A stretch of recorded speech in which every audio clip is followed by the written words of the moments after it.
Out of the Dust by Karen Hess. Beginning August 1920. As summer wheat came ripe, so did I, born at home on the kitchen floor. Ma crouched, barefoot, bare-bottomed, over the swept boards, because that's where Daddy said it'd be best. I came too fast for the doctor, bawling as soon as Daddy wiped his hand around inside my mouth. To hear Mama tell it, I hollered myself red the day I was born. Red's the color I stayed ever since. Daddy named me Billy Joe. He wanted a boy. Instead, he got a long-legged girl with a wide mouth and cheekbones like bicycle handles. He got a red head, heckle-faced, narrow-hipped girl with a fondness for apples and a hunger for playing fierce piano. From the earliest I can remember, I've been restless in this little panhandle shack we call home, always getting in Ma's way with my pointy elbows, my fidgety legs. By the summer I turned 9, Daddy had given up about having a boy. He tried making me do.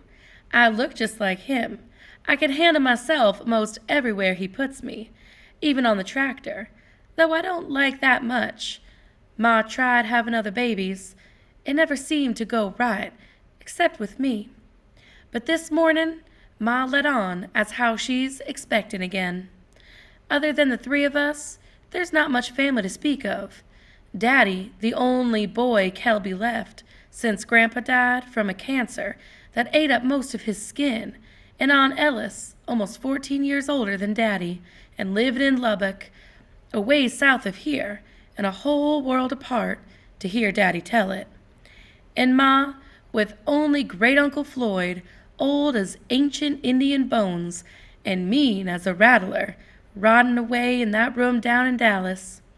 I'll be nearly 14, just like Aunt Ellis was when Daddy was born, by the time this baby comes.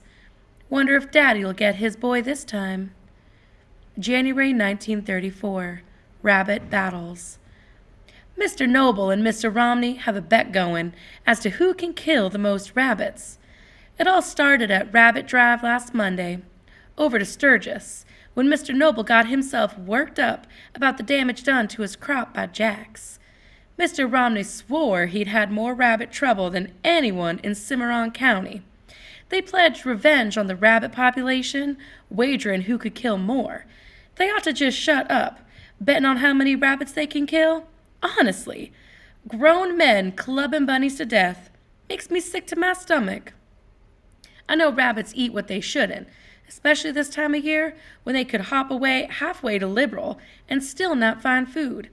But Miss Freeland says, if we keep plowing under the stuff they ought to be eating, what are they supposed to do?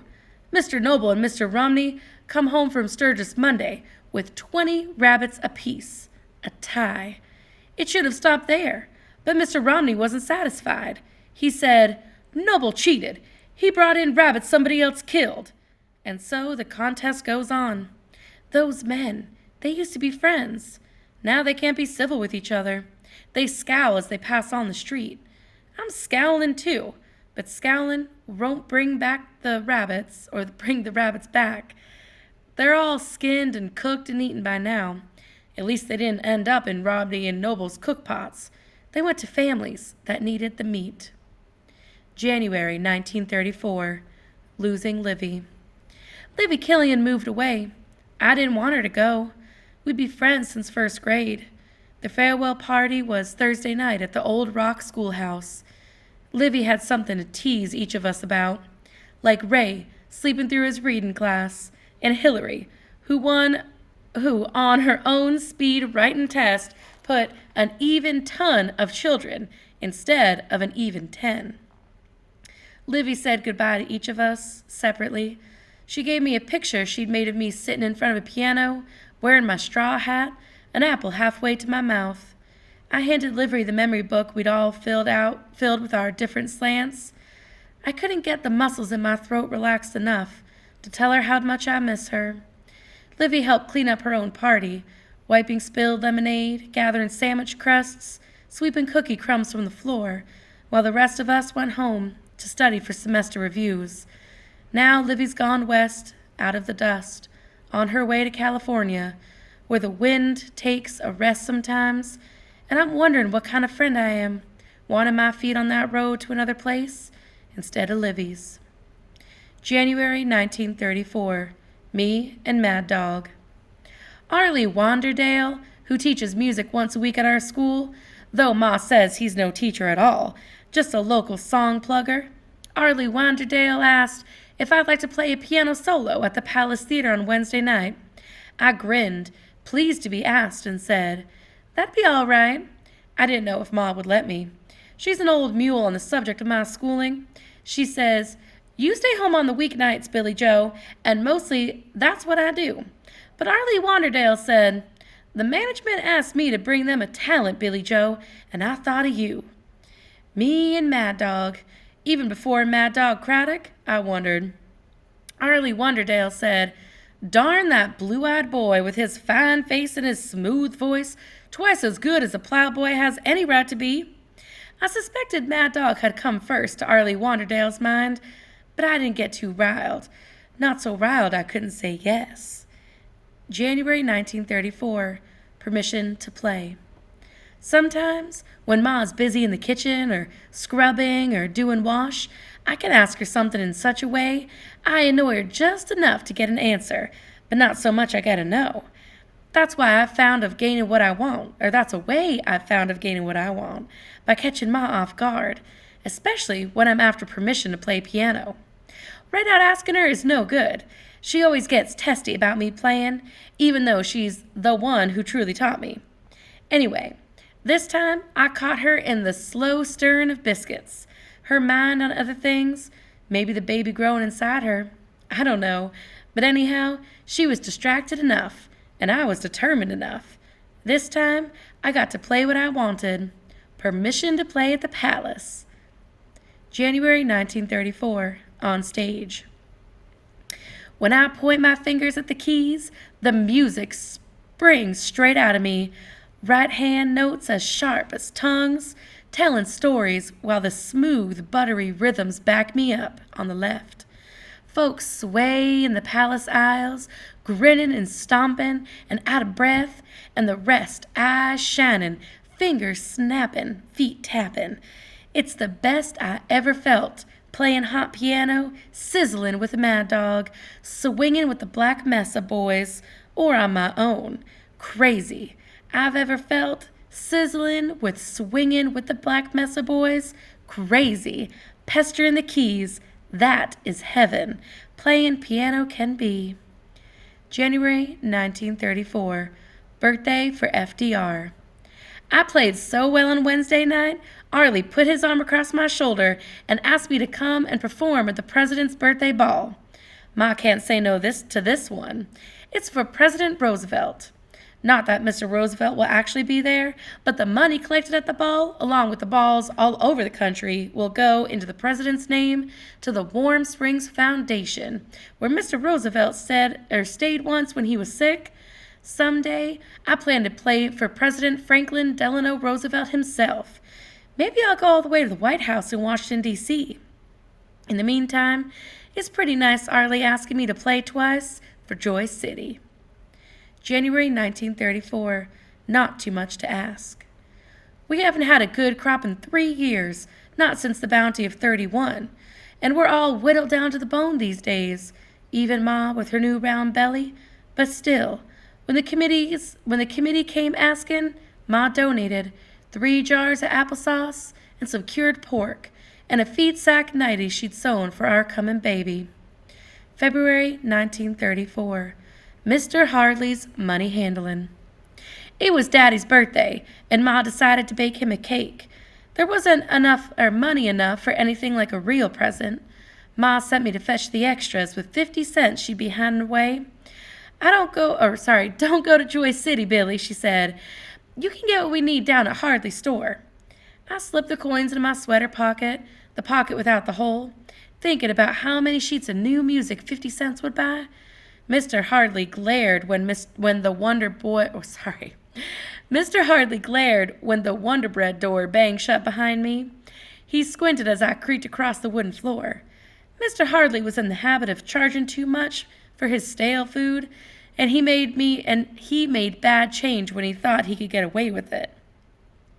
I squinted back at him as I gave him Ma's order. Mr. Hartley's been worse than normal, since his attic filled with dust and collapsed under the weight. He hired folks for the repairs, and argued over every nail and every little minute. The whole place took shoveling for days before he could open again, and some stock was so bad it had to be thrown away. The stove clanked in the corner as Mr. Hartley filled Ma's order. I could smell apples, ground coffee, and peppermint. I sorted through the patterns on the feed bags. Sneezed dust blew my nose.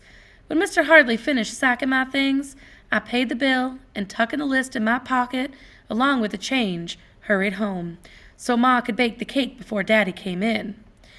But after Ma emptied the sack, setting each packet out on the oilcloth, she counted her change, and I remembered with a sinking feeling that I hadn't kept an eye on Mr. Hadley's money handling, and Mr. Hadley had cheated again. Only this time, he cheated himself, giving us 4 cents extra. So while Ma mixed the cake, I walked back to Mr. Hadley's store, back through the dust, back through the Wonder Bread door, and thinking about the second-hand music in a moldy box at the shop in Joy City, the music I could have for 2 cents a sheet. I placed Mr. Hadley's overpayment on the counter and turned to head back home. Mr. Hartley cleared his throat, and I wondered for a moment if he'd call me back to offer a piece of peppermint or pick me out an apple from the crate, but he didn't, and that's okay. Ma would have thrown a fit if I had taken a gift from him. February 1934, 50 miles south of home. In Amarillo, wind blew plate glass windows in, tore electric signs down, ripped wheat straight out of the ground. February 1934, rules of dining. Ma had rules for setting the table. I placed plates upside down, glasses bottom side up, napkins folded over forks, knives, and spoons. When dinner is ready, we sit down together, and Ma says, "Now." We shake out our napkins, spread them on our laps, and flip our glasses and plates, exposing neat circles, round comments on life would be without dust. Daddy says, "The potatoes are peppered plenty tonight, Polly," and "chocolate milk for dinner. Aren't we in clover?" When really, all our pepper and chocolate is nothing but dust. I heard word from Livy Killian. The Killians can't find work, can't get food. Livy's brother, Reuben, 15 last summer, took off, thinking to make it on his own. I hope he's okay. With a baby growing inside Ma, it scares me thinking, where would we be without somewhere to live? Without some work to do? Without something to eat? At least we've got milk, even if we have to chew it. February 1934, breaking drought. After 70 days of wind and sun, of wind and clouds, of wind and sand, after 70 days of wind and dust, a little rain came. February 1934, dazzled. In the kitchen, she is my Ma. In the barn and the fields, she is my daddy's wife. In the parlor, Ma is something different. She isn't much to look at, so long and skinny, her teeth poor, her dark hair always needing a wash. But from the time I was 4, I remembered being dazzled by her whenever she played the piano. Daddy bought it, an old Kramer, his wedding gift to her. She came to this house and found gaps in the walls, a rusty bed, no running water, and that piano gleaming in the corner. Daddy gets soft eyes standing behind her while she plays. I want someone to look that way at me. On my 5th birthday, Ma sat me down beside her and started me to read music, started me to playing. I'm not half so good as Ma. She can pull Daddy into the parlor even after the last milking when he's so beat he barely knows his own name and all he wants is a mattress under his bones. You got to be something to get his notice that time of day, but Ma can. I'm not half so good with my crazy playing as she is with her fine tunes and her fancy fingerwork, but I'm good enough for Arlie, I guess. March 1934, Debts. Daddy is thinking of taking a loan from Mr. Roosevelt and his men to get some new wheat planted where the winter crop has spindled out and died. Mr. Roosevelt promises Daddy won't have to pay a dime till the crop comes in. Daddy says, I can turn the fields over, start again. It's sure to rain soon. Wheat's sure to grow. Ma says, and if it doesn't? Daddy takes his hat off his hat, roughs up his hair, puts the hat back on. Course it'll rain, he says. Ma says, Babe, it hasn't rained enough to grow wheat in 3 years. Daddy looks like a lot brewing. He takes that red face out to the barn to keep from feuding with my pregnant ma. I ask Ma how, after all this time, Daddy still believes in rain. Well, it rains enough, Ma says, now and again, to keep a person hoping. But even if it didn't, yo Daddy would have to believe it's coming on spring, and he's a farmer. March 1934, state tests. When I got home, I told Ma our school scored higher than the whole state on achievement tests, and I scored top of 8th grade. Ma nodded. I knew you could. That's all she said. She was proud, I could tell, but she didn't coo like Mad Dog's Ma, or go on like Mrs. Killian used to do. Daddy says, that's not your Ma's way. But I wish it was. I wish she'd give me a little more to hold on to than I knew you could. Instead, she makes me feel like she's just taking me in like I was so much flannel dry on the line. March 1934, fields of flashing light. I heard a wind rise and stumbled from my bed, down the stairs out the front door, in the yard. The night sky kept flashing. Lightning danced on its spindly legs. I sensed it before I knew it was coming. I heard it, smelled it, tasted it. Dust. While Ma and Daddy slept, the dust came, tearing up fields where the winter wheat set for harvest in June stood helpless. I watched the plants surviving so much after drought and wind, and so much wind, I watched them fry or flatten or blow away like little bits of cast-off rags. It wasn't until the dust turned toward the house, like a fired locomotive, that I fled. Barefoot and breathless, back inside, it wasn't until the dust hissed against the windows, until it ratched the roof, that Daddy woke. He ran into the storm, his overalls half hooked over his union suit. Daddy, I called, you can't stop dust. Ma told me to cover the beds, push the scatter rags against the doors, dampen the rags around the windows, wiping dust out of everything. She made coffee and biscuits waiting for Daddy to come in. Soon after 4, rubbing low on her back, Ma sank down into a chair at the kitchen table and covered her face. Daddy didn't come back for hours, not until the temperature dropped so low it brought snow. Ma and I sighed, grateful, staring out the dirty little flakes. But our relief didn't last. The wind snatched that snow right off the fields, leaving behind a sea of dust. Waves and waves and waves of dust, rippling across our yard. Daddy came in. He sought across from Ma and blew his nose. Mud streamed out. He coughed and spit it out. Mud. If he had cried, his tears would have been mud too. But he didn't cry, and neither did Ma.